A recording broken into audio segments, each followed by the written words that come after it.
Gazetari Ferdinand Dervishi ka bërë një denoncim të rëndë në rrjetet sociale duke ngritur akuza për kontraband floriri dhe manipulim të dhënave nga strukturat e Ministrisë së Brendshme.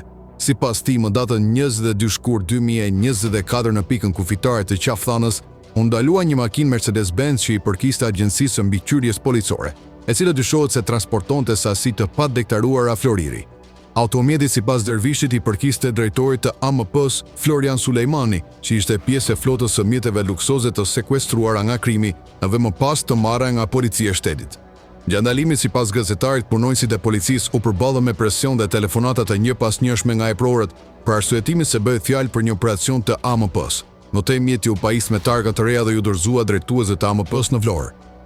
Ndërkohë që përshkrimi i agjencisë u fshi nga sistemi Teams. Dervishi ngre dyshime të forta për kontraband floriri në linjën Tetov-Tiranë për përdorimin e mjeteve shtetërore nga persona të pa autorizuara dhe për ndërhyrje të palishme në sistemin Teams për të fshehur gjurmët. Ai theksoi se kjo ngjarje mbajtur larg vëmendjes mediatike mund të zbardhet në një hetim të thjeshtë përmes të dhënave ekzistuese në Teams.